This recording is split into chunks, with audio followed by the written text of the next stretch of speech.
In the wake of all these high-profile killings in the name of politics, do we need a domestic terrorism statute? Hi, I'm Melba Pearson, also known as the Resident Legal Diva, and this is The Breakdown. Be sure to subscribe to Legal AF for all the updates having to do with all things law and politics. So we're going to dive into this debate around whether or not the United States should have a federal domestic terrorism statute. We do not have one currently, but should we? And this is also in response to a question by Victoria Ann Wheeler, and she asked, I would like to hear more on the pros and cons of a domestic terrorism statute. So, quick setting of the table here. Under the U.S. Patriot Act, we already have a definition of domestic terrorism, but there is no actual federal crime called domestic terrorism. So what prosecutors end up doing is that they have like a patchwork of existing laws like weapons charges, conspiracy, hate crimes, that sort of thing, and they piece it together in order to be able to prosecute someone who committed an act of terrorism on our soil, for these purposes. But we saw the homicides of the Minnesota lawmakers. We saw, obviously, the homicide of Charlie Kirk, so many others. And this is becoming a very real question and concern as to whether or not the time is right to actually create this or have a statute like this passed. So let's talk about it. All right. So first off, let's start with the pros, arguments in favor. So first off, having a federal domestic terrorism statute would close a legal gap. So since federal prosecutors don't have a consistent charge, if someone carries out a attack that's motivated by politics or something along those lines, whatever type of ideology they're subscribing to, you won't see them indicted for domestic terrorism. They'll be indicted for assault, murder, illegal possession of a weapon, something like that. So a statute would give prosecutors one clear, unified tool to be able to use to handle these cases. Also, there's an argument that could be made that this would give clarity, but also serve as deterrence. So having a law like this could send a powerful message that domestic terrorism is not just any old regular crime, it's a national security issue. And a statute could also allow for enhanced sentencing, so minimum mandatories, things like that, and also better coordination between federal and state authorities, law enforcement, things like that. Also, another argument for it would be that it would give equality or basically parity to foreign terrorism. So currently, here's where it stands. If an extremist overseas sends money or recruits people online, prosecutors have a ton of charges that they can use, like material support for terrorism, things like that. But if the same thing happens in the US, so you have somebody in Georgia, recruiting people in Montana, sending money, that type of statute doesn't apply. So some folks would say, hey, that would level the playing field. But the devil is in the details. So let's talk about what is problematic. So first off, civil liberties. Again, attorney, really into the First Amendment, worked for the American Civil Liberties Union of Florida. So First Amendment is a big thing for me, as well as civil liberties in general. And so these types of broad or vague definitions of terrorism could easily spill over into the realm of criminalizing protest, free speech, dissent, or controversial speech. So thinking about Black Lives Matter protests, environmental protests, without really solid guardrails and limits, people who are just exercising their First Amendment rights could end up being unfairly targeted. And hold that thought, because I'm going to come back to that in a minute with some examples of what we're dealing with right now. Secondly, there's an argument to be made that it's not really needed. It's redundant. Because look, we already have plenty of laws to prosecute violence. Hello? There's murder charge, right? Because if you're doing a politically motivated attack and people die, you could still charge them with murder. And that will usually carry a life sentence, or in the feds, it could be the death penalty. So there's murder, there's assault, there's conspiracy, RICO. So there's plenty of charges that prosecutors have in their arsenal to be able to address these types of crimes. So it's not necessarily about we need new laws. It's about being more effective in using the ones we already have. And thirdly, you got the issue of misuse and bias. So history is a real teacher when it comes to this one, because all of these laws end up getting applied unequally. So think about the 1960s, and here's where some of the examples I mentioned earlier are going to come into play. In the 1960s, there was a program that was basically the genesis from it came from the CIA, called COINTELPRO. And that was a movement and a mission to surveil activists that were fighting for equality and rights for people of color. So Dr. Martin Luther King was the subject of COINTELPRO investigations. Assata Shakur was the target of COINTELPRO investigations. Malcolm X was a target. The Black Panthers, right? And a lot of it was not just surveillance. There was also, they were planting people to sow discord so that things could get messy, and also basically to set some of these folks up because they wanted to derail the mission of trying to achieve civil rights and equality in this country. So we already have this history of law enforcement overreaching and being biased in how these laws are being applied.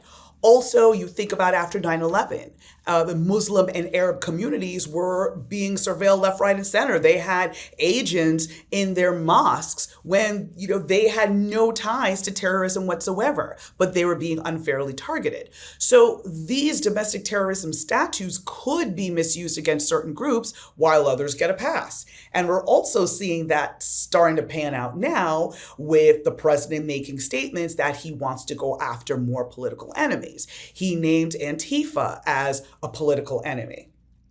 And let me dive into that for a second, because this is really scary and problematic, and let me tell you why. Antifa is not an organization. Like, there is no go to www.antifa.com or .org. Like, there's no centralized leadership. There's no chapters. It's literally people that subscribe to the idea of anti-fascism. And they organize in a very loose way. So it's not like you can go to somebody's bank account, they're like, this person has been funding Antifa, because there's no bank account for it to go into, right? So it's not a coordinated organization or anything like that. But in that vagueness, it makes it very easy for this administration to target people they don't like and just say, oh, they're Antifa. And if they do that, they then are saying basically you're an enemy of the state, and they will use that as an excuse to suspend your civil rights. Because now, think about it, yes, due process is supposed to apply, but we've already seen that this administration is not a big fan of due process and letting things play itself out through the courts. So anybody could wrongfully get this designation, and how do you prove a negative? Hey, you're part of Antifa. No, I'm not. Okay, prove it. There's no meetings. There's nothing that you can literally use as evidence to tie someone to Antifa. It basically doesn't exist unless you saw them at a protest and they're carrying a certain sign. But even still, you're going to be forcing people into this category again for the purposes of chilling free speech and quelling dissent. And so a memo that was being internally circulated from this administration talked about how this administration wants to go after anyone that is supporting what they call anti-Americanism, anti-capitalism, anti-Christianity, support for the overthrow of the United States government, extremism on migration, race, and gender, hostility towards those who hold traditional American values and views on family, religion, and morality. So anybody who subscribes to any of these mindsets are subject to suspicion. Okay, so if you want healthcare for all, Is that going to be considered an extreme view on race and gender? If you believe that people of the LGBTQ community have the right to live, is that contrary to traditional American values? So does that now make you a target? So when you have that broad swath like that, it's empowering the government to go after people just because you said something. And it brings me back to McCarthyism. Because at that time, it was like, oh, you're a communist. You literally could have, your neighbor was a communist and you had lunch with them once. Oh my God, you're a communist. Meanwhile, you never went to a meeting, you never paid dues, or even if you were a communist, were you advocating for the overthrow of America? No, you may have just wanted workers to get a fair wage. And all of a sudden that puts you in the realm of being a communist and the target of McCarthy. And so many people's lives were destroyed as a result of his witch hunt. And we're about to do this again? And to make it worse, Vice President Vance also doubled down in the aftermath of the death of Charlie Kirk. And he said it was time to go after the NGO network that foments, facilitates, and engages in violence. Again, what network, sir? What network? And so they're using this now as an excuse, and they specifically named billionaire investor George Soros, the Open Society Foundation, and the Ford Foundation, both organizations that fund progressive and human rights groups. And George Soros funded district attorneys' races. That's facilitating, fomenting, and engaging in violence? But again, it's very clear that this is about attacking the structures that actually support people and allow people's voices to be heard, give them the means for their voices to be heard. This is problematic. This is very problematic. Now, other countries have successfully implemented these types of laws, but at the same token, it has not been without pushback. So in the UK, they have the Terrorism Act of 2000 that gave broad powers to the police, and they've credited it with disrupting plots early. But at the same token, protesters and activists feel like it was used unfairly against them and that they were targets of racial profiling.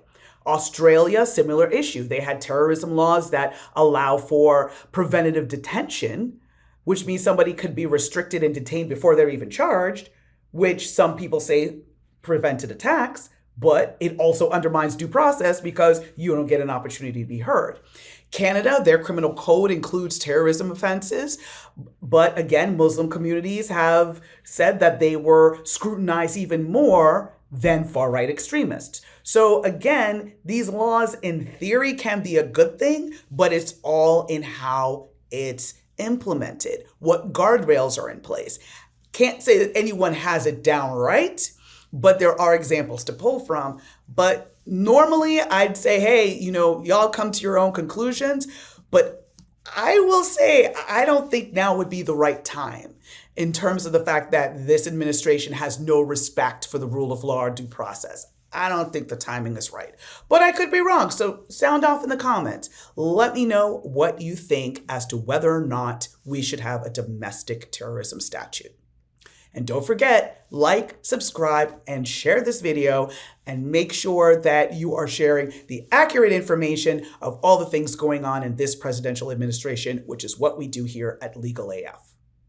I'm Melba Pearson, also known as the Resident Legal Diva, and this was The Breakdown. Stay safe, stay informed, and keep demanding justice. Take care. Can't get your fill of Legal AF? Me neither. That's why we formed the Legal AF Substack.